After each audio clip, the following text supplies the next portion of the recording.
بەناوی خۆی بەخشندەی میهرەبان سڵاو لە بینەرانی کەناڵی ئاسمانی پەیام خۆشحاڵم لە بەرنامەی گفتوگۆی ئەمڕۆژ بە ئێوەی بەڕێز و خۆشەویست گەشتمەوە هەوڵ دەدەین لەم بەرنامەیەدا قسە لەسەر مەنهەجێتی پێغەمبەر صلی الله عليه وسلم بکەین لە پێکەوە ژیان لەگەڵ ئاینەکانی تردا دەپرسین ئایا مامەڵەی پێغەمبەر صلی الله عليه وسلم لەگەڵ ئاینەکاندا چی بوو کاتێک لە قوڕەیش ئەچەوسێنرایەوە دواتر چووە مەدینە و هێز و عیزەتی پەیدا کرد یەکێک لە کارە گرنگەکانی بریتی بوو لە دانانی دەستوری مەدینە لەناو کۆی ئەو خاڵانەی کە لە دەستوری مەدینەدا هاتووە کە باسی پێکەوە ژیانەکە لەگەڵ ئاینەکانی تر بە تایبەتی جوولەکە هەمووی لەژێر تایتڵی پاراستنی ئاسایش و ئەمنیەت و پێکەوە ژیان لەناو مەدینەدا کۆ کردوێتەوە ئێمە دەپرسین ئایا ڕاستە کۆمەڵێک ئاینی تر بەر لە پێغەمبەر صلی الله عليه وسلم بوو مەسیحیەت هەبووە جوولەکە هەبوو ئاینی تر هەبووە بەڵام بۆچی پێغەمبەر صلی الله عليه وسلم کە ئاینێکی تازە دێت و ئاینی پیرۆزی ئیسلامە ناکەوێتە دژایەتیکردن و بەریەکەوتن لەگەڵ ئەم ئاینانەی تر ئایا تا چەند ڕۆحی پێکەوە ژیان و گیانی تەبایی و ئاشتی خزمەتی بە پرۆژەی دەوڵەتەکەی مەدینە کرد ئایا ئەوەی ئەمڕۆ دەگوزارێت لە جیهاندا یاخود دواتر کە ئێمە ئەتوانین بڵێن لە هێرشەکانی خاج دروشمی بۆ سەر ڕۆژهەڵاتی ئیسلامی ئایا درێژکراوەی ئەو ناکۆچی و جیاوازی ئاینانەیە ئەم ئاینانە تا چەند ڕەچاوی ئەوەیان کرد کە پێغەمبەر صلی الله عليه وسلم توانیوێتی ڕێزیان لێ بگرێ و ڕێز لە ئاینەکان و پێغەمبەرەکانی ئەوانیش بگرێت ئەمانە کۆمەڵێ باس و تەوەری سەرەکیمانە و دواتر دێینە سەر باسی فەڕەنسا و دژایەتیکردنی ئیسلام بە میوانداری بە ڕێز مامۆستا نازم عەبدوڵڵا توێژەر لە فکری سیاسی ئیسلامی خۆشحاڵم مامۆستا ئەمڕۆ لەم بەرنامەیە لەگەڵمان بوویت. منیش پێ خۆشحاڵم سوپاس دەکرێت هەر دەواازەی بەرنامەکەمان بۆ بکەینەوە پێغەمبەر صلی الله عليه وسلم چۆن توانی دەرەتانی پێکەوە هەڵکردن لەگەڵ ئاینەکانی تردا دروست بکە لە کاتێکا ڕاستە هاوبەش پەیداکەران دژایەتی زۆریان کرد کە ئەو کاتەی لە قوڕەیشا بوو بەڵام دوایی هێز و دەسەڵات پەیداکە خاوەنی قووەتە شمشێریان بەدەستەوەیە چۆن توانی ئەم دەرەتانەوە ئەم ڕۆحیەتە دروست کات لە کوێ ئەمەی هێنا. بسم الله الرحمن الرحيم الحمد لله والصلاة والسلام على رسول الله صلى الله عليه وسلم پێشەکی دەستخۆشیم هەیە بۆتان و سەلات و سەلامیش ئەرین و سەرجانی پاش پێغەمبەر عليه الصلاة والسلام. بەتەئکید ئیسلام وەکو بنەمایەک وەکو بنەمایەکی گشتی خوای تەعالا ناردۆتی پێغەمبەر صلی الله عليه وسلم خاتم الأنبیاء واتە کۆتا پێغەمبەر دوای پێغەمبەری تر نییە و ریسالەکەشی کۆتا ریسالەیە و کەواتە ئاینەکانی تر کۆتا نەبوون پێغەمبەرەکانی تریش کۆتا نەبوون بۆیە پێغەمبەری خوا صلی الله عليه وسلم کە مکەمیلە یان تەواوکەرە وەکو ئاینەکەشی تەواوکەرە هەرچی کەم و کوڕێ و نوقسانیەک بوو بێ لە ئیسلامە کۆتایی پێ هاتووە و تەواو کراوە بۆیە ئیسلام هەموو ئاینەکانی تری لە خۆ گرتووە ئیستیعابی گرتووە وەکو خوای تەعالا فەرمێ ئەعوذ بالله من الشیطان الرجیم كل آمن بالله وملائكته وكتبه ورسله كل يعني ئێمە وەکو ئەهلی ئیمان باوەڕمان بە هەموو پێغەمبەرەکان هەیە سەڵات و سەلامی خوان لەسەر بێ بە هەموو کتێبەکان هەیە بێ ئەوەی جیاوازی لا نفرق بين أحد من رسله هەمووی بە جەمعی هێنا لا نفرق بين أحد من رسله بين الرسول جمع كتب جمع يعني باوەڕمان بە هەر هەموو هەیە کەواتە تەماشایکە ئیسلام هەموو ئاینەکانی تری لە خۆ گرتووە هەمووی لە خۆی جیا کردو ناو خۆیان جێ کردوتەوە ئەوەی کەوا پێوترێ ئیسلام ئیمان ئەوەی کە بنەمای ئاینە لە شریعەتەکانە گۆڕانکاری هاتووە بەڵام وەکو ئاین بنەمایکی سابتە وەکو باوەڕبوون بەخوا بێ پێغەمبەرەکانی خوا سەڵات سەلامی خوان لەسەر بێ باوەڕبوون بە ڕۆژی دوایی حرام و حەڵاڵ چاکە و خراپە ئەو بەجێبەجێکردنەکانی فەرمانی خوای تەعالا عیبادەتەکان ئەمانە پێوتێ کۆمەڵی بنەمای دینی هەموو ئاینەکان متفق بوون لەسەری واروها شریعەتەکانیش لە مەسەلەی حرام و حەڵاڵ لە مەسەلەی معاملە لەگەڵ ئینسانەکانە ئەوەی کە تەحریف نەکراوە بە کەڵک ماوە ئەوەی تەحریفیش کراوە ئیسلام ڕاستی کردوەوە ئەوەی بە کەڵکیش ماوە ئیسلام تەصدیقی کردو و پشتیوانی لێ کردووە بۆیە ئەمە هۆکارێکە بۆی کەوا ئیسلام زۆر بە سینگێکی گەورە و بە دڵفەرەوانی پێغەمبەری خوا عەلەیهی السەڵات وەسەلام مامەڵەی کردووە لەگەڵ هەموو خاوەن ئاینەکانە ئەوانەی وتوانە کە ئاینمان هەیە. بەڵێ کەواتە مامۆستا توانین بڵێن کۆی ئەو مامەڵەی پێغەمبەری خوا صلی الله عليه وسلم لەگەڵ ئاینەکانی تر و تەنانەت لەگەڵ ئەوانەشی کە بێبڕوا بوون یعنی بڕوان بە هیچ ئاینێ یا ئەوان پێیانەوترا هاوبەش پەیداکەران کۆی ئەمانە لەژێر ئەو مەبادی و پرەنسیپانە بوو کە بڕێزت ئاماژەی پێەکەی پێغمبەر صلی الله علیه وسلم لەو چوارچێوە مامەڵەی لەگەڵەوانی شاکرد. پێغەمبەری خوا صلی الله عليه وسلم توانم بڵێم لە دوو ڕەهەندەوە مامەڵەی لەگەڵ دەوروبەریە کردووە. ڕەهەندێکی ئاینی بۆعدێکی ئاینی کە باسمان کرد کە ئەبێ ڕێزیان لێ بگیرێ، خاوەن ئاین خاوەن دینن، ئیتر ئەوەی ڕاستە ئەوە ڕاستەکەی پشتیوانی لێ ئەەکەین، ئەوەش کە تەحریف کراوە گۆڕاوە ئەوە ئیسلام ڕاستەکاتەوە. بۆعدێکی تر بۆعدێکی ئینسانی وەکو خوای تەعالی فەرمێ ڕوئەکاتە پێغەمبەر عەلەیهی الصەلاة وەسەلام فەرمێ وما أرسلناك إلا رحمة للعالمين إلا رحمة للعالمين. يعني أم پیغمبر عليه الصلاة والسلام رحمته تەنیا تایبەتیش نییە بە قەومێک بە میلەتێک بە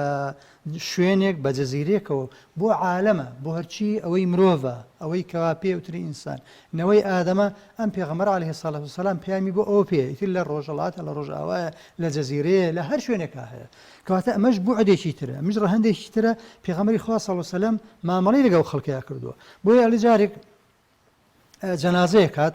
بەلای پێغەمبەری خوا عەلەیهی الصەلاة وەسەلام دانیشتبوو لەگەڵ هاوڵەکانیەوە جەنازەیەک لێوە هات پێغەمبەری خوا صلی الله علیه وسلم لەبەری هەستا وتی ئای پێغەمبەری خوا ئەوە جوولەکەیە یعنی بۆ لەبەری هەڵەسی بە کەمیان زانیوە ئاینی جیاوازە پێغەمبەر صلی الله علیه وسلم فەرمووی ئەلەیسەت نەفسەن ئەوش مرۆڤێک نییە مرۆڤە تەواو وەکو مرۆڤ ڕێزی لێگرین وەکو مرۆڤ ئیتر دینەکەی خۆی لا ئیکراهە فی الدین فمن شاء فلیؤمن ومن شاء فلیکفر ئەمە زۆرداری تایە بەڵام وەکو مرۆڤێ پێغەمبەری خوا عەلەیهی الصەلاة وەسەلام ڕێزی لەو ئینسانانە گرتووە کەواتە پێغەمبەر صلی الله علیه وسەلم ئاینەکەی چۆک و خۆی سلوک و معامەلە بەبێ جیاوازی مامەڵەی لەگەڵ خەڵکەیە کردووە تەماشای کە مەسەلەن بڕۆ سیرەی پێغەمبەر بخوێنەوە صلی الله علیه وسەلم لە معامەلەیە لەگەڵ یەهودا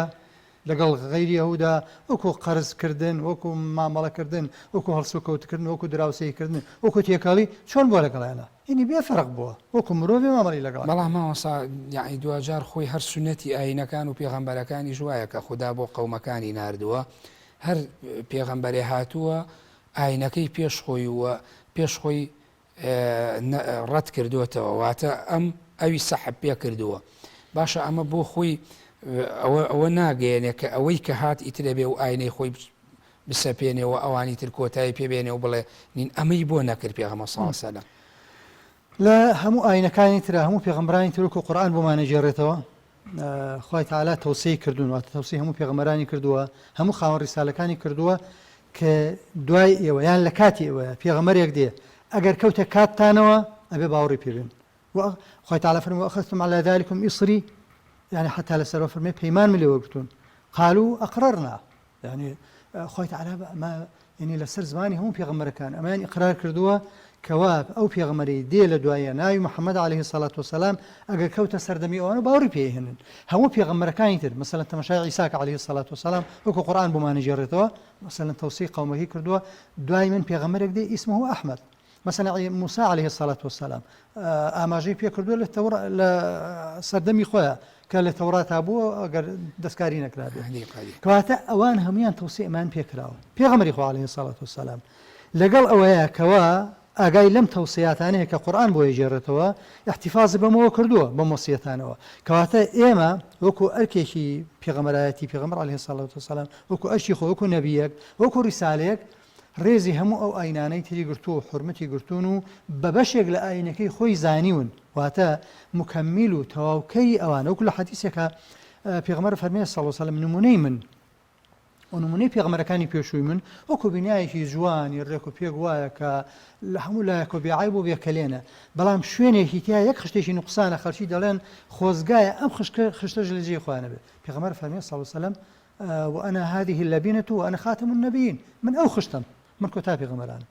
کەواتە پێغەمبەر صلی الله علیه وسلم تەکمیلەی بینای ئاینەکان بینای ئینسانیەتی کردووە بۆیە پێغەمبەر صلی الله علیه وسلم بە هیچ شێوەیەک محاربەی ئاینەکان بە کەمزانینیان مەسەلا حتا لە فرمودەیەکە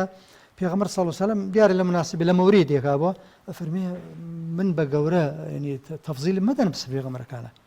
چۆن باسی منەکەن بەڕێزەوە باسی ئەوانشکەن بەڕێزەوە مثل لەواچی حیوارێک بێ لە بینی سەحابێک و لە بینی جوولەکەیەکە دەربارەی موسى عليه الصلاة والسلام مثل لە مسڵمانەکە احتیمالە وەکو پێویست باسی موسای نەکردی عليه السلام وەکو چۆن ئەو ڕەدولفعلی بووە باوەڕی بە پێغەمبەر نەبووە صلی الله عليه وسلم احتیمالە ئەمیش بە جۆرێک لە جۆرەکان بە کەم تەماشای موسای کردی بەڵام ئەکرێمەوە ساڵێ ئێمە دوجار پێغەمبەر صلی الله علیه و سلم یعنی کۆمەڵی عهد و پەیمان هەبووە لەگەڵ ئەوانە کە کردوێتی دوجار کە ئەو پەیمانەیان شکاندووە ئەمیش یعنی نەیتوانیوە قبوڵی کات چکە لەبەرەوەی نەیانتوانی وەفا بە عهدەکەیانەوەکەن بۆ ئەو نمونەی جوولەکەکان کە باسەکرێ لە ناو مەدینە کە پەیمانەکە ئەشکێن و دواتر بەو شێوەیە مامەڵەیان لەگەڵاکری ئەمەش بۆ خۆی هەیە. پێغەمبەری خوا عەلەیهی سەڵات وەسەلام لە کاتێکە کە چووە مەدینە کۆچی کردە مەدینە لەوێ خەڵکایشی مسلمانی زۆری لێبوو پشتیوانی پێغەمبەریان کە سەڵ سەلەم لە مەکە جوولەکە بوو مشریکیش هەبوو. پێغەمبەری خوا صلی الله علیه وسلم هات معاهدەیەک سەحیفەیەک پێوترێ لە زمانی ئەمڕۆ پێوترێ دەستور دەستورێکی نووسی تقریبا نزیکەی 50 بۆ 60 بەندە باسی مافی هەموو ئاینەکانی کردواتە جوولەکە قەبیلە قەبیلە چەند هۆزن مەسەڵەن 3 هۆزی سەرەکی بوون بنی قورێزە و بنی نەزیر و بنی قەینوقاع کە مەسەڵەن لای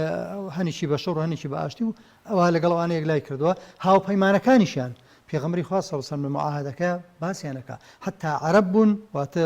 جوو نەبوون بەڵام لە هاوپەیمانی جوولەکەیا بوون پێغەمبەری خوا صلی الله علیه و سلم حورمەت و ڕێزی لێگرتوون کە پێکەوە هەمومان دەستێکین دەقی بەندێکی ئەڵێ ئێمە هەمومان یەک دەستین بەرامبەر بە هەر کەسێک دژایەتی بە خەڵکی ئەم سەحیفەیە ئەم دەستورە بکە هەمومان پێکەوە دژێ بین و دوای ئەوە لە بینی خۆمانە ئەبێ دڵسۆز بین نوسح و نەسیحەتمان هەبێ بۆ یەکتری واتە بەنهێنی شتێک بوو بەرەزەری بێ بۆ لایەکمان ئەوێ بە یەکتری بڵێنەوە نوسح و نەسیحەت دڵسۆز بین بۆ یەکتری پارێزین لە خوێن ماڵ مدینە ئەمە سونێرێکە بوو هەمولایەکمان بێ پارێزین ئەمە دەقی بەندەکە بەم شێوەیە پێغەمبەری خوا صلی الله علیه و سلم وەکو یەک ئومەت تەماشایکە تەماشای دەقی سەحیفەکەکە وەکو کۆمەڵێک نووسەرانی سەردەمێکێک لەوانە عەلی سەلابیە ئەڵێ مەجموعی زانانی تری ئەهلی سیرە شەروە ئەڵێ مەجموعی فەرمودەکانی دەربارەی لە سەحیفەکە هاتووە هەموویان ئەسنە ئاستی صحیح یعنی بۆ هەمووی تاواکەر و تەکمیلەکردن پشتی یەکتریان گرتووە بۆیە وەکو ئەمە دەستورێکی ڕاست و ڕەوان پێغەمبەری خوا صلی الله علیه و سلم لەگەڵیانە ڕێکەوتووە ئەمەیان تۆ سەر ئەوە پێغەمبەری خوا صلی الله علیه و سلم بە هیچ شێوەیەک لە هیچ شوێنێکە جایەتی بەندێکی ئەمەی نەکردووە نەیشکاندووە بەڵام ئەوان بە تایبەت جوولەکە دیارە مخالفەیان کردووە پەیمانەکانیان شکاندووە پێغەمبەری خوا صلی الله علیه و سلم هەر یەکە بە جۆرەی قورسایی بە جۆری قورسایی شکاندنی پەیمانەکە معاملەی لەگەڵا کرد. بەڵێ طبعا ئەمە هەمووی بە پەیمان و عەهد بووە لە ئیسلامە بەڕێزشت ئەزانی کاتێک کە فەتحی ئیسلامی دەست پێیەکە هەموو ئەو شوێنانەی تر کە غەیرە موسڵمانن سێ خیاریان لەبەردەسایە موسڵمان بوون جزیەدان کۆتا بژاردە شەڕکردنە یعنی ئێمە ئەکرێ بڵێن بۆ خۆی کاتێک کە جەنگی ئاینەکان یا جەنگێک دروسە بێ بەرپەرشدانەوە ئەبێە ناکۆچی ئەبێت لە ئەنجامی ئەوەیە کە نەتوانراوە پێکەوە هەڵکردن بەو مانایبێت کە پابند بن بە وعد و بەڵێنانەوە کە لە بەرامبەرە بۆ نمونە سوپای ئیسلام چوو بێتە هەر شوێنێکە ویستی بێتی لەوێ بۆ نوە حکم و دەسەڵاتی ئەبێت ینی ئەمە لە ئەنجامی ئەوە بووە کە نەتوراوە پابندبوونێکە بێ بۆ پەیمان و عادانەوە کە لە ئیسلاماتەوە ئەگەر تەماشای سیرەی پێغەمبەرکی عەلەیهی سەڵات وەسەلام لە هەموو حربەکانە لە هەموو جەنگەکانە کە کراوە پێغەمبەری خوا صلی الله علیه و سلم مبادر نەبووە واتە دەست پێشخەر نەبووە ئیلا بەرامبەرەکان دەست پێشخەر بوون تەماشای قوڕیشکە قوڕیش بەرامبەر بە پێغەمبەر صلی الله علیه و سلم مەسەلەن دەریان کرد خۆی و هاوڵەکانی لە مەککە پێغەمبەری خوا صلی الله علیه و سلم دەست لێ پێشکەر دوای ئەوە لە مەککەشە هین لە مەدینەشە عەفو پیرانیان لێ ئەجێڕا لەگەڵ جوولەکانە لەگەڵ جوولەکەکانە هاوپەیمانەتیشیان دروست کرد واتە قوڕیشەکان لەگەڵ جوولەکانی مەدینەیە هاوپەیمانەتیشیان دروست کرد بوو بە لەژێرەوە دژایەتیکردنی پێغەمبەر صلی الله علیه و سلم پیلانجێڕان و فێڵێکردن و ناپاکی ئەمە کەواتە پێغەمبەری خوا صلی الله علیه و سلم نە بەرامبەر بە قوڕیش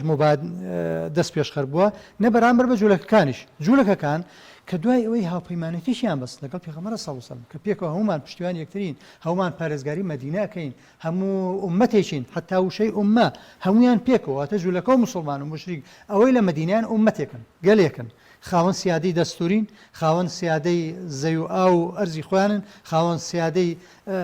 ئەرزی خۆیانن یعنی سیادی خۆیانیان هەیە دەستوریان هەیە ئیتفاق و ڕێکوتنێک بۆ لە بینانە بەڵام ئەوان شکاندویانە کە شکاندویانە پێغەمبەری خوا صلی الله علیه و سلم بە جۆرەی شکاندنی پەیمانەکانیان دیارە مامەڵەی لەگەڵا کردوون مەسەلا ئەوانەی کە جوولەکە بوون عەهدەکانیان شکاندووە هەندێکیانی دەرکرد پێغەمبەری خوا صلی الله علیه و سلم کە با بڵێن ناپاشیەکان زۆر هین نەبوو زۆر زبر نەبووە زۆر گەورە نەبووە کەمتر بووە پێغەمبەری خوا صلی الله علیه و سلم ماڵ و سامانی خۆی بەڕێ کردن وتی بڕۆن لێرە مەمێڵن بەڕێکردن بۆ دەرەوەی ئەو منتیقەیە دەرینەوەی مەدینە پاشان لە جەنگەکانیشا وەکو جەناب باسی لە جەنگەکانە دیارە بەردەوام سێ خیار هەبووە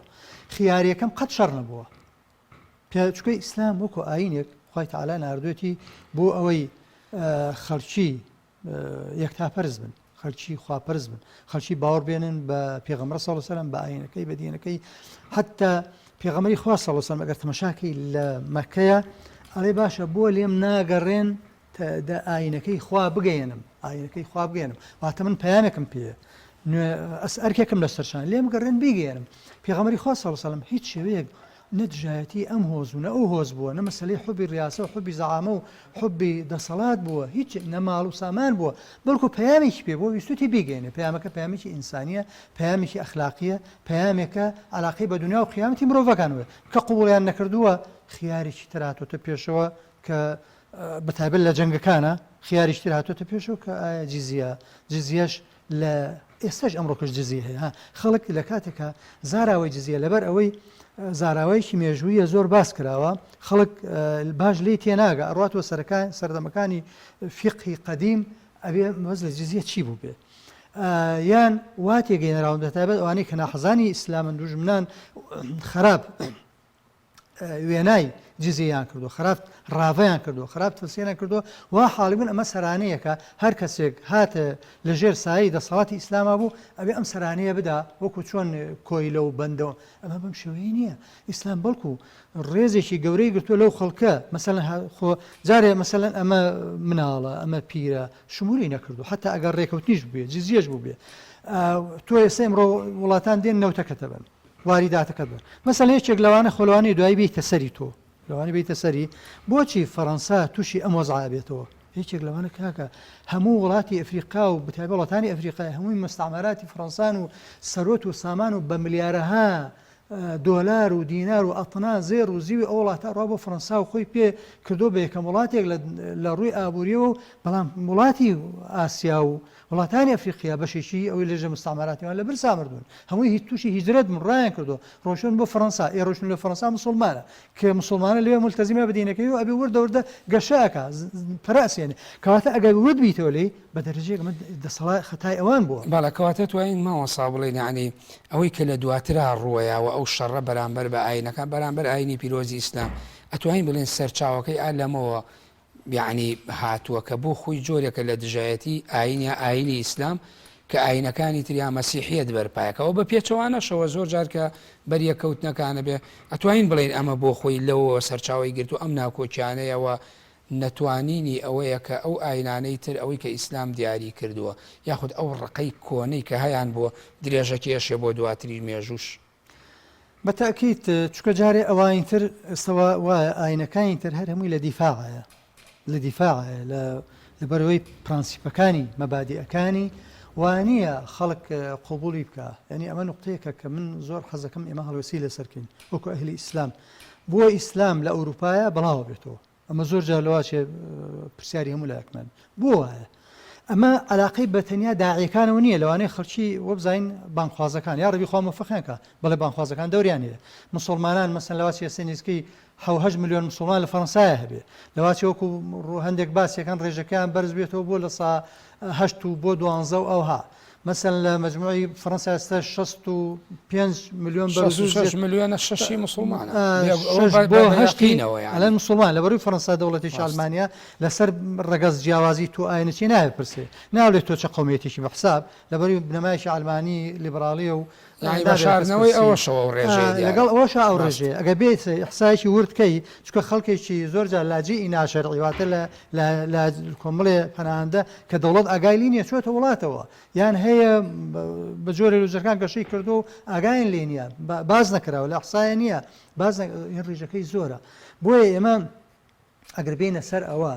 بۆچی ئیسلام بەم شێوەیە یەکەم ئیسلام لە هجوومە نەک لەبەر ئەوەی شمشێری پێ نییە خۆ زای ئەمڕۆکە هیچ دەسەڵات و هێزێکی نییە فەرمی دەوڵەتێکم پیشاندە نییە بەڵام ئەوروپا خاوەن ئەمڕۆ زەلهێزی جیهان کوێ ئەوروپایە لە ڕووی اقتصادیەوە لە ڕووی چەک و تەقەمەنیەوە لە ڕووی لە سوپا و لەشکرەوە لە ڕووی لە هەم تەکنۆلۆژیا و بنەهینەکانی زانست هەمووی ئەی ئیسلام چی پێیە؟ ئیسلام کۆمەڵی بنەمای پێیەکە لێرە بنەمای ئیسلامیەکان لە هجوومان مەسەلەن ئیسلام کۆمەڵی هێزی ڕۆحی پێ هێزی ڕۆحی پێیە کۆمەڵی هێزی پێ ئینسان بەبێ ئەوە ناژی مەسەلەن لە ئەوروپایە بۆ نمونە لە ئەوروپایە خێزان نەماوە لە سا چل ئێستا بڕۆ فەڕەنسا وڵاتانی ئەوروپا بەگشتی مەسەلەن فەڕەنسا لە سا چلی ئەو مناڵانەی ئەبن ئەو ئافرەتانە زەواجیان نەکردو مناڵیانە بێت زەواجی شەرعیان نەکردو ڕسمی مناڵیانە بێت لە سا چلی لە سادا لە ئەوروپایە بەتابێت بڕۆ فەڕەنسا زەواجی میثلیە واتە هاوسەرگیری هاوڕەگەز نێر لەگە نێرە مێ لەگە مێ ئێمە ئوسرە دروست ناکە نە ئەوەی کە بەبێ باوک لە دایکە بێ خێزان دروستەکە نە ئەوەی زەواجی میسلی هاوڕەگەز بەڵێ خێزان دروستەکە یان لەگەوەی ئاژەڵا ڕێگەکەون خۆمە خێزان دروست ناکە کەواتە ئێستا حالێن من ئینەکەم بینیوە لێکۆڵنی هیچێک لە فەڕەنسیەکانە کابراایکی ئابووری ناسی خەبیرێکە ئەڵێ جینسی سپی واتەم بەسی لە جینسی ئەسلی فەڕەنسیە لە ئەوروپای بەرەو انقیراز و نەمانە ڕوە لەبەرچی لەبەرەوەی بەشێکی مبتلایە بە مەسلەی ئەمەی هینی جینسی نەخۆشەکانی جینسی و ئایدز و ئەمانە مبتلا بوون پێوێت ئارە خواردن بەشێکە لە نەخۆشیە گەورەکان ئەمجا مەسلەی وەکوت دروست نەکردنی خێزان ئەمە کێشەیەکی گەورەیە وردە وردە ئینقیرازەکە بەڵام لەولاوە مسلمانان پێغەمبەر فەرمێ صلی الله علیه و سلم ئێوە زەواجکەن فإنی مکاثر بکم الأمم پێم خۆشە یعنی زەواج هەبێ و مناڵتان بێت چکە بۆی لە قیامەتە فەخرتان پێوە بکەم شانازیتان پێوە حەزەکەم زۆر بن ینی دەقەکانی فەرمودەی پێغەمبەر صلی الله علیه و سلم هان تەدا بۆ زۆری لە قیامەتا پێی سەربەرزی لە دنیای کە چاک و پێی سەربەرزەبی کەواتە تەماشاکە ئەمە بنەمایە مەسەلەن بنەمای ئەخلاقی ڕێزگرتن لە دایک و باوک ڕێزگرتن لە نەوە لە مناڵ لە خزم علاقەی هاتوچووی خزمایەتی علاقەی کۆمەڵایەتی بڕۆ هەمووی ئەمانە دەراسی ئێستا دراسەیەکی عیلمی لە ئەوروپا لە پەیمانگا و زانکۆ بەشە کۆمەڵناسەکان ئەمە دراسا کرێت دەروونناسەکانی دراسا کرێت لە بەشی ئابووریا ئەڕۆی ئەوە قەزەیەکە لە دەروونناسیا ئەڕۆی بابەتێکە لە کۆمەڵناسیا ڕووی بابەتێک هەمووی واکە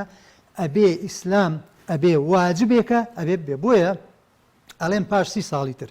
ئەمە خۆیان این خۆی معلوماتی ئەمەنی معلوماتی خۆیان ئەوەی کێمە لە خۆیان و جۆمە لێو بیستمان پاش 30 ساڵی تر مسلمانان لە ئەوروپایە ئەبێ بە زۆرینە لە سەری پەنجاوە ماوەستا تۆ ئەم کەم و کورتیانی کە باست کردەوەی کە مێژووی ئەو حەو بۆ هەشت هێرشەی خاج دروشمی یعنی تاریخە بخوێنێتەوە بۆ ڕۆژەڵات بەشێکی بازەوەکەن کە بۆ نە یەکەم جار ساڵی 1995 کە لە مەجموعی کلیرمۆنت هەر لە خودی فەڕەنسا پاپا ئەو کاتانە ئۆربانی دووەم کە خەڵکو ئەکاتەوە بەشێکی زۆری خەڵکی ئەوروپا بەوە هینەکە کە خەڵکیی فەقیر و هەژار و لە ژیانێکی دواکەوتویا ژیاون ئەیانوێ دەستکەوتیان هەبێبێن بۆ خۆراڵاتیوە بەشەکەی تری کە بەناوی مقدس و حەجی پیرۆزەوەیان هێنێ بۆ قودس ئەمانیش بەو شێوەیە هێنێ کەواتە ئەوروپا هەمیشە بۆ خۆی لە بۆشایی و یا لە فەراغێکا ژیاوە کە پێی وتراوە فەراغی ژیانی کۆمەڵایەتی و فەراغی تەنانەت ڕۆحیش ئەمانەی هەبووە هاتووە بەرامبەر خۆراڵاتی ئیسلامی وەساوە ئەکرێ بڵین ئەمەش بۆ خۆی درێژکراوە ئەو قۆناغانەیە خۆی لە هەر بەردەوام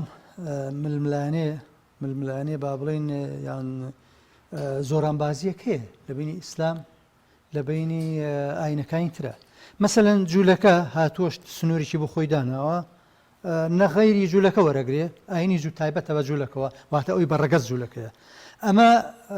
بۆیە تەماشای قورئانکەی باسی مەسەل نەسارا ئەکا أقربهم مودة للذين آمنوا ونيا ولا تجدن أشد الناس عداوة للذين آمنوا اليهود والذين أشركوا ولا تجدن أقربهم مودة للذين آمنوا الذين قالوا إنا نصارى يعني أما فرقك أما تفسر نصارى ما بين مسيحيات کۆمەڵیش بنەمای جوانیانتیایە وەکو لە فرمودەیەکە پێغەمبەری خوا صلی الله علیه و سلم فەرمێ قیامەت هەڵناسێ تاوەکو کاتێک قیامەت هەڵەسێ ڕۆم زۆرترینی خەڵکن تەماشاکە کاتێک قیامەت هەڵ ئەم فەرمودەی پێغەمبەر صلی الله علیه و سلم کاتێک قیامەت هەڵەسێ ڕۆم ئەکثەر الناس زۆرینەی خەڵکن بۆ کۆمەڵی بنەمای جوانیانتیایە جا عمری کوڕی عاس لە 5 خاڵاکۆیە کاتەوە باسی ئەو بنەمایانە ئەکا کە مەسەلەن ئەمانە باسی زوڵم بێدەنگ نابن لە ئەوروپایە مەسەلەی ڕەحم و بەزەیان هەیە بەرامبەر فەقیر و هەژار کۆمەڵی ئەخلاق و ئاکاری جوانیان هەیە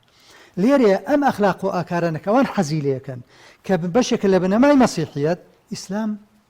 ئەو بنەمانە تەسبیت دەکات واتە تەأکید دەکاتەوە تەبەنیەکە ئەم ئافرەتەی لەم ڕۆژانەیە بینیم ئافرەتێک لە مالی کە ئیدارەیەکێک لە دەست بە سەرکراوە بۆ لەوێ لە یەکێک لە گروپانەیە دوای مسلمانە بێ و ماکرۆن پێشوازیەکە ئەو جاڵ هەڵام مسلمان بوون باسی کۆمەڵە شتەکە ئەلێ بینیم ئەوەی کە ئێمە وەکو لەواشی ئەو ڕاهیبەیەکش بوو بێ ینی کەسێک وەکو نوێنەیەکی ئاینی مبەشیرێک بوو ئاین مەسیحی بەڵاو کردەوە لە ئەفریقایە ئەلێ ئەو بنەمانی کە لە مەسیحی تا بینیمان کۆمەڵشتی جوانە باسی بەزەیەکە باسی ڕێزەکە باسی خزمەتی خەڵکەکە باسی هاوکاری فەقیر و هەژارەکە بین هەموو لە ئیسلام هەیە ئەم کۆمەڵە بە ئەمە زۆر مهمە ئەم ئاکارە بەرزانەی ئیسلام لەگەڵ ئەو ئاکارە بەرزانەی کەوا عیسی عەلەیهی سەڵات وەسەلام باسی کردووە یان لە ئینجیلە هاتووە دەستکاری نەکراوە ماوەتەوە لەگەڵ ئیسلامێک ئەمە بە هاندەرێکە زیاتر واتە ئەو مەخاویفانە مەسەلەن بۆچی ئەبینی پێغەمبەر صلی الله علیه و سلم ئیسلام ڕێز لە ئاینەکانی تری یەکێک لەوانە کۆمەڵی بنەمای زیندوی تایە بنەمای جوانی تایە هەر تەواوکەری ئەوی توێیە هەر تەواوکەری ئیسلام بەڵام ئەو نەزعە چییە مامۆستا مەسیحیەت یا خۆراوەی مەسیحی بەرامبەر بە ئیسلام پەیڕەویەکە یعنی ئەگەر ئەم بنەمانە تەبەنی لەکە کەواتە ئەوانیش بۆ خۆیان تەحریفیان کرد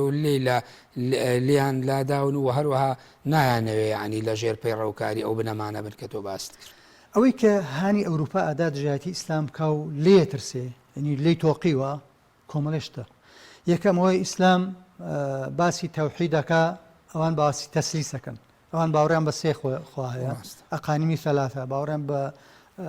عیسا و ڕوح القودوس و مەریەمی دایشی سەلامی خوای لەسەر بێ سەلامی خوای لەسەر بێ کە ئەمان هەرچیان تەکمیلەی خوان لە ئیسلام ئەڵێ خوا تاقانێ یەک خوا هەیە ئەمە ئەم دوانە کامیان خۆشتر و بە ئاسانتر وەرەگیرێ کە ئێستا بڕۆ لە قەشەیەک پرسە ناتوانێت تێبگەینێ ئەم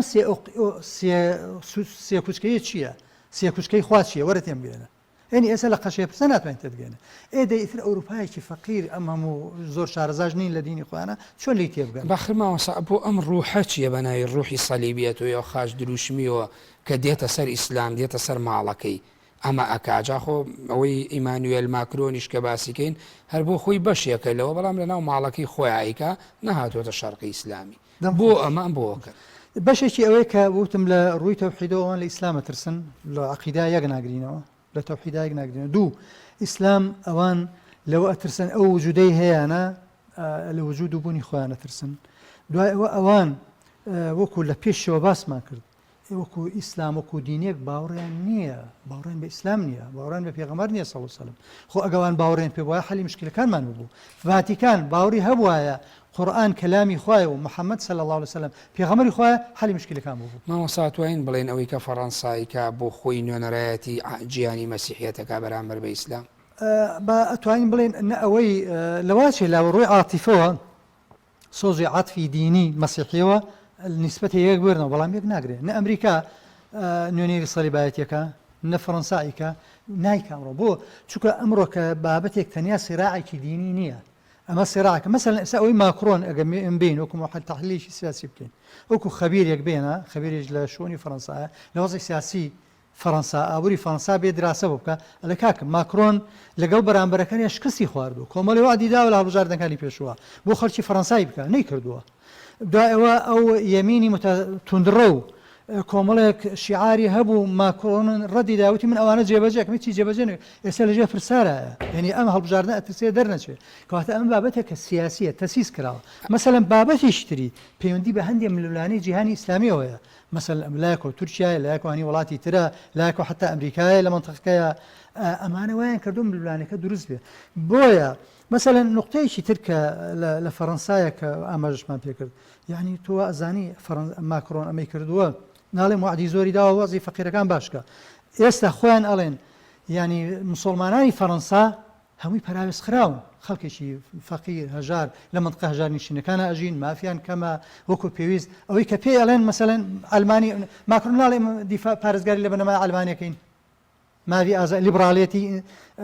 ینی یەکێک لە بنەمەکانی ئەلمانی لیبراڵێتە و ئازادی تاش ڕاهی تاکە یا ئازادی تاکە باشە لە کاتێکا کە تۆ ئەو ڕۆژنامە فەڕەنسیەکە ئەڵێ ئازادەوە وا بۆ خۆی ئیساءە بەناشرنی باسی پێغەمبەرەکە سەڵ وانە واناڵێ ئێ باش ئەی باشە ئەی بۆ ئافرەتێک حیجابەکە نیقابەکە ئەمیش ئازادی تاکە کەسی نییە ئازاد نییە ئەی بۆ ڕێ لە مەگری بەڵام بۆ ڕێ لەو ناگری بەڵام کەواتە ئەمە پێچوانی بنەمای ئەلمانی خۆ جوڵایتەوە ڕاستەمە وەسا ئەمڕۆ بەعودێکی سیاسیە بەڵامیان بگەڕێنەوە بۆ مێژوش کاتێ سیرەکەی بۆ مەمە شەڕی بلاتە شوهەدا نزیکی شاری بەواتیوانیت خەریکە یاعیدا مسڵپای مسلمانانە چە ناو فەڕەنساوە ڕۆیە 14 هیجری هەتا لێ یەکێک لە والیەکانی ئەندەلوس بە ناوی عەبدوڕەحمانی غافقی شەهید دەبێت دواتر حروبی سەلیبی یعنی ئەمە مەبەسم چییە ئەمە ڕیشەیەکێ دواتر حروبی سەلیبیە دروستە بێت یەکەم خاڵی دەستپێکی هێرشی سەلیبیەکان لە فەڕەنساوە پاپا خەڵک کۆکاتەوە هاانیەدا بە دوو شێواز دێن ڕۆ خۆرەڵات بە دوو شێواز شێوازێکیان هەجمەیەکی شعبیە کە خەڵکەکە بە شێوازێکی ناڕێکخراویان شێوازی دوومیان نیظامیە کە بە شێوەی عسکەریان هەشت حروبی سەلیبیە ڕوویاوە زۆربەی زۆری ئەو شەڕانە فەڕەنسا وجودیە بۆتیایە دوای ئەوە لە دوای حروبی سەلیبێش کۆمەڵێک ڕێکارەیە فەڕەنسای گرێتە بەرامبەر بە خۆرەڵات مەسەلەی بۆ نمونە ئیستعمارەوەی کە هاچەند زاراوەکە هەڵەیە بەمانای ئاوەدانکردن ئەوانە هاتن بە ناوی ئاوەدانکردن وڵاتانی ئیسلامیان داگیرە کرد دواتر حرەکەی ئیستیشراقی دروسە بێ یعنی ئەمانە کۆمەڵێ نەزعن حتا مبەشیرەکان ئەڵێ بەر لە حربی عالەمی یەکەم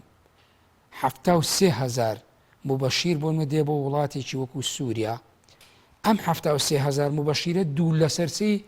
ببوورە سێ لەسەر چوار یاتر لە چوار بەش سێی خەڵکی فەڕەنسایە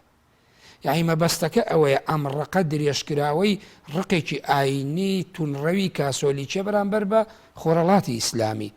ڕاستە ئێستا ماکرۆن بۆ نمە مەسلەی هەڵبژارنە مەسلەی شکستی اقتصادیە مەسلەی نەتوانینی وەکو پێویست کۆکردنەوەی باج و داهاتی ناوخۆ بە هەر شێوەیەک بێ نەتوانین ڕێخستی ژیانی کۆمەلگا بەڵامانە بەعودێکی قوڵتری هەیە کە پەیوەندی بەو ململانیەوە لە نێوان خۆرەڵات و خۆرا بەڵام فەڕەنسا دوجار دێ لە ناو ڕەوڕەوەی مێژوودا ئەو نوێنەرایەتیەکە کەواتە ئەمە شەڕێکی ئاینە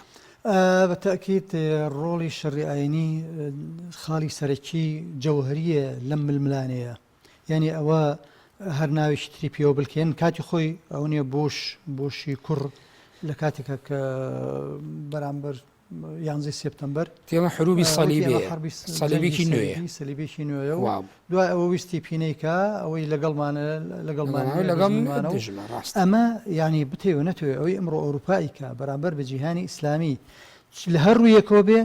ڕەگە و ڕیشاڵەیەکی سەلیبی تایە واتە دژایەتێکی ئەو قەدیمەی هەیە کەوا ئەوان ئیسلامیان قبول نییە دینیان قبول نییە نایەنوێ ئیسلام ببێ ئیسلام بە بوونی ئیسلام بە نەبوونی خۆیان نەزانن چه ئەوەی کە لە جەنگە سەلیبەکانی پێشووترا کردیان کە هەرچەند جۆم لە هینە قسەی فەیلسوفێکم بینی ئەڵێ لە حربی سەلیبیە ئەوەی کە ماوەی 90 ساڵ ئەوانی ئیستیعماری منطقەی قودس و بەشێک لە جیهانی ئیسلامیان داگیر کرد و سەلیبەکان و مەسەلەن تاوەکو سەلاح الدین هات و دەری کردنە دەرەوە ئەڵێ لە کاتێکا کە سەلیبی گەڕایەوە لە ئیتالیا و لەم شوێنانە ئەجا تعمیرات دروست بوو شار دروست بوو میلان و جەنەوا و چۆچۆ دوای ئەوەی کەوە سەلیبیەکان لە شەڕی سەلیبیاتێک شکان و حەزاری ئیسلامیان بینی و جوانی جیهانی ئیسلامیان بینی ڕۆیشتن لەوێ شار دروست بوو وڵات دروست بوو لە ڕووی ئابوووریەوە لە ڕووی میعماریەوە لە ڕووی زانستیەوە و هەروەها لەو لاشەوە لە منطقی ئیسپانیا و فەڕەنسا و ئەمانەوە بە هەمان شێوە کە هاتنە ئیسپانیا و سەر لە نوێ یعنی حەزاری ئیسلامی ئەتوانم بڵێم ئەمە هەر قسەی من نییە قسەی مفەکرینی ئیسلامی معاصر هەمووی ئەڵێن لە ڕێی ئەم دوو جەمسەرواتە جەمسەری قودس جەمسەری ئیسپانیا فکری ئیسلامی لە ڕێی تەرجمەی کتێب و لە ڕێی بینینی تێکەڵایان بە مسڵمانانە ئیسلام ڕۆژ بەرە ئوروپا یعنی وردە وردە هاتن یعنی ئیسفادەیان کردو لە ئیسلام بەڵام ئەمان نایەنەوێ ئەو جوودە ئیسلامی کە ئمڕۆکە هەیە وەکو هێزێک وەکو قووەتێک نایەنەوێت بەڵام لە هەمان کاتە بمبورە فەڕەنسا ڕۆژێک بۆ کە دوای ئیستیعماری کە هاتوۆتە وڵاتانی ئەفریقیاوە مەسەلەن شوێنی وەکو جەزایر وەکو شوێی جەزایر تونس سووریا لوبنانە دوای ئەوەی کە خەڵکەکەی خۆی ینی کەمی کردویتر بۆی حربی عالەمی یەکەم بوو بێ یان باهڕۆیەکە بێ داواکە دەرگا کاتۆ لاجئینی مسلمان بڕۆ بۆ فەڕەنسا ئێستاکە لێ بۆ بە کێشەیەکی گەورە و هی خۆیەتی کەواتە ئەمە تا ئەوەنەی نەزانن مەترسیە لەسەریان ڕێگە ئەدەن و کێشە نییە و ئازادیە و پێکەوەژیان ئەڵێن بەڵام کە زانیان مەترسیە لەسەریان هەوڵەدەن بربەسی بە دروستکەن نایەڵەن گەشە بکە باکەواتە ئەمە چۆنەڵی ناکۆکی نێوان ئاینەکان قوڵترەکاتەوە ئەکرێەوە بڵین مەمەسایانیەوە جائیزە ینی بڵین یا ڕێ پێدراوە ڕێ بە خۆمانەی بڵین ئەمەی کە ئەوەی کابوون و فەڕەنسا نوێنەرایەتی یا ماکرۆن نوێنەرایەتی فەڕەنسا یا فەڕەنسا نوێنەرایەتی هەموو ئەوروپاکە بەم شوێم جەنگە ئاینە دروست بکرێ لەبەر ئەوەی هاوڕانی پێکەوە ژیانی ئاینیەکەین مەسەلا ئێستا بڕۆ لە ڕای ڕسمی ئەڵمانیا پرسیارکە ڕای ماکرۆنی نییە چێشێکی بینی لە ئەڵمانیا نییە مسلمانیشی تایە و گەشەشەکە ئەوان هەنێک لە وڵاتانی ئەوروپا ئێستا گلەیی ئەکەن لە ماکرۆن ئەڵێن ئەوەی ئەو باسیەکە بەرامبەر وەزعی ئیسلامی و مسلمانان بەو شێوەیە نییە ئەڵێ خەتای خۆیانە حتا ئەڵێ و خۆیان وەزعشیان دروست کردووە مسلمانانیان بەم شێوەیە بەم حاڵەتی ئێستا بردووە ناوان لەبەرەوە هاوڕانین مادام هاوڕانی ناکرێ بڵێ فەڕەنسا تەمسیلی یان نوێنەرایەتی سەلیبێتی عالمیەکە نەخێر فەڕەنسا تەمسیلی سەلیبێتی مەسیحیەتی با بڵێن فەڕەنسا ئەکا بەشێک و بەشێکی قەزەیەکی اقتصادیە بەشێکی قەزەیەکی سیاسیە بەشێکی ئەوەیە مسلمانان لە گەشەکردندا نەمەش دەوری هەیە ئەی باشە بۆچی بۆ مەجمەعی یا کەنەسی عالەمیە پاپا ئەمانە بێدەنگن وەکو پێویست نایەنە دەنگیانی لە ئاسیەوەی کە ئەوەی ئەمڕۆ ماکرۆن بە ناوی بۆ منە دژایەتی ئینفسالیەکان یا جوداخوازەکان یا ئیسلامی سیاسی ناوی لێ ناوە بەعی یا کەسێکە لە سێ قوتابیە مامۆساکەی خۆی سەرە بڕێ ئەمە کاتە پاساو بۆ ئەوان خۆتە بەڕای لێ ناکە نەگەروانە ئەم بێدەنگە چییە؟ جارێ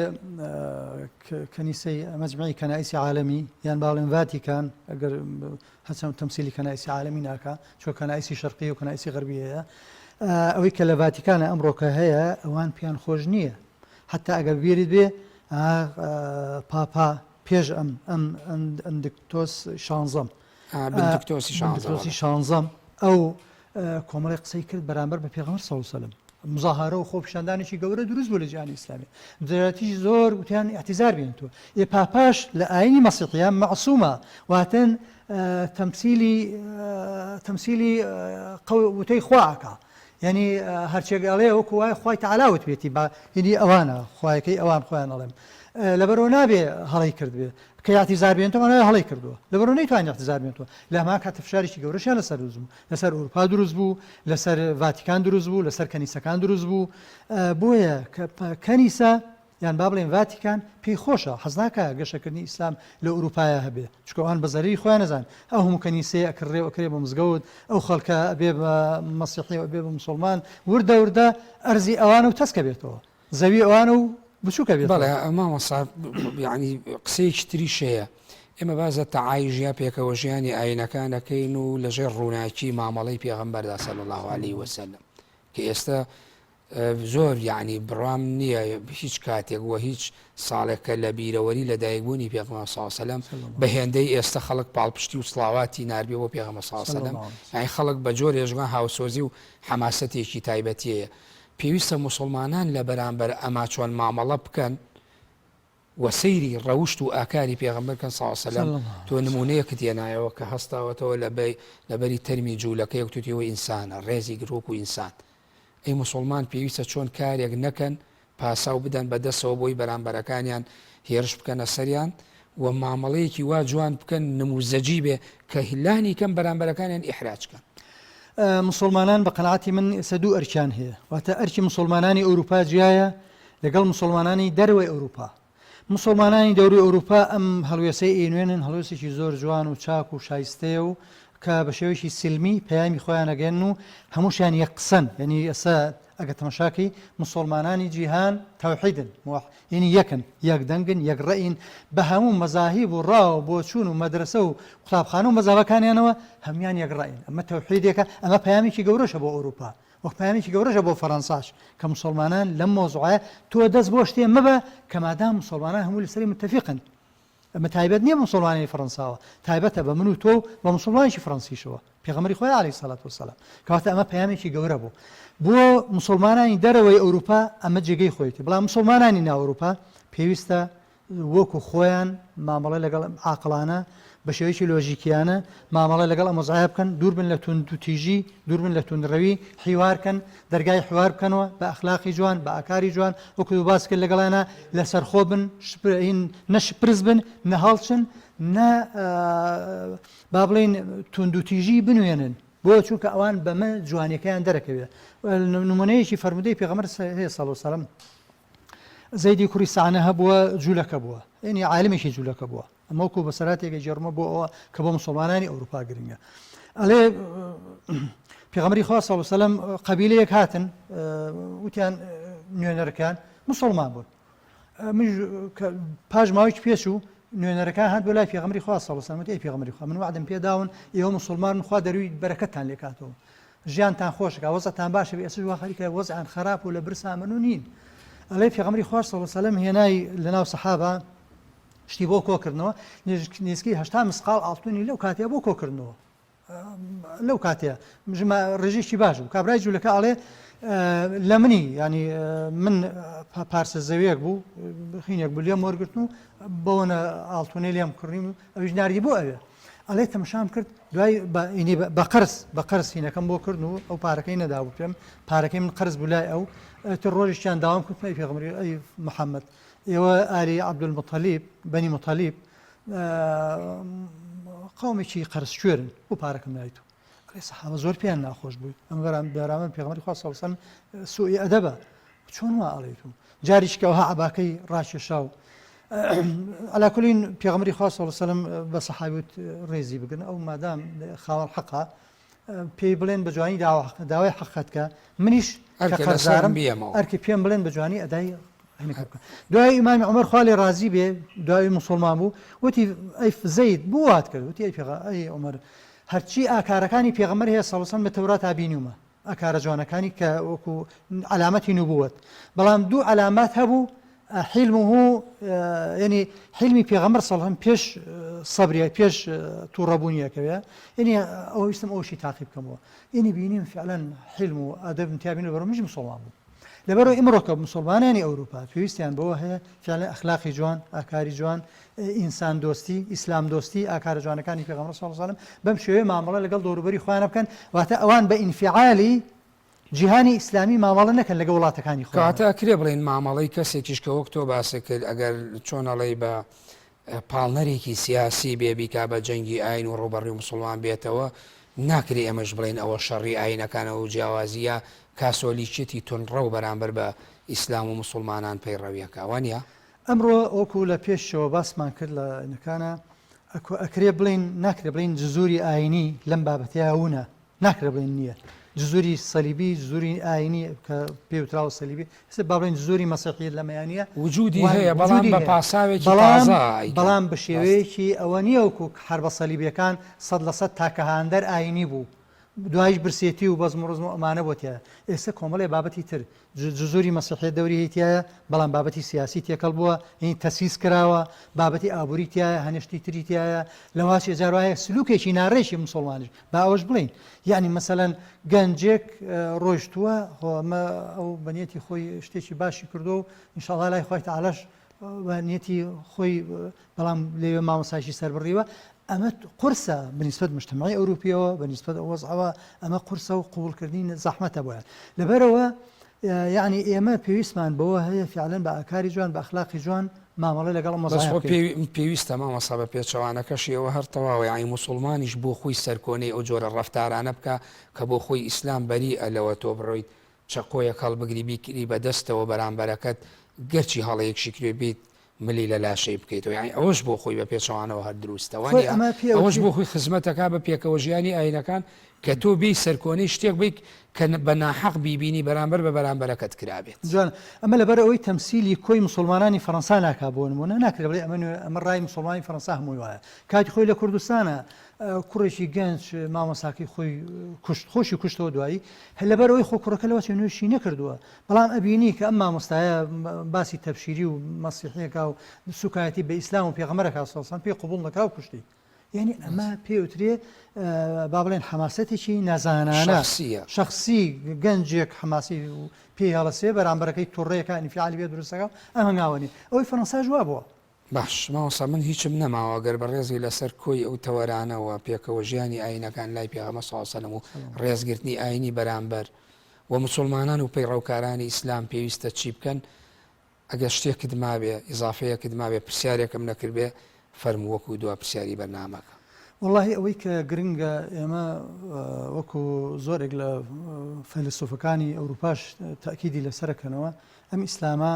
بە ئاکار بە ئەخلاق و ئاکاری بەرز بڵاوبووە بە شمشێر بڵاو نەبووە ئیسلام بە شمشیر نەگەشتوە لە ئەندونیسیا و بەشێک لە هیندستان و بەشێک لە ئاسیا و لە چۆ بە بانگەواز و بە ئەخلاق و بە ئاکاری جوان گەیشتووە ئێساش ئەمڕۆ جاریچکە ئەکرێ ئیسلام هەموو دنیا بگرێتەوە بەڵاو بێتەوە بە ئاکار و ئەخلاقی جوان و بەداوا و بانگەواز شمشێرێکی تا بەکار نهێنرێت بۆیە ئێمە پێویستمان بەوە هەیە ئیمڕۆکە ئەوروپا ئەوتی جیهانی ئیسلامی ماکرۆوتی جیهانی ئیسلامی لە قەیراندایە بەڵام بەڕاستی ئەوروپا ئەمڕۆکە لە قەیراندا وەکوتما ئەو قەیرانانەی ئینی و بەعکسەوتی ئەو تا ئەوروپا لە قەیراندا قەیرانی فکری قەیرانی ئاین قەیرانی ئەخلاق کۆمەڵی قەیرانی تریش کە لە ئەوروپایە هەیە ئیمڕۆکە مسڵمانە ئەتوانن چارەسەری ئەو قەیرانانە بکەن بۆیە ئەبێ زۆر بەرپرسانە مامەڵە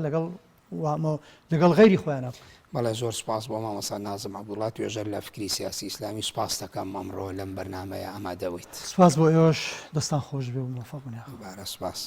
بەڵێ بینەرانی بەڕێز و خۆشەویست بەم شێوەیە هاتمە کۆتایی گفتوگۆی ئەمڕۆ تا گفتوگۆیەکی تر بەخوای گەورەتان دەسپێرم کاتێکی خۆش بۆ هەموو لایەک سپاس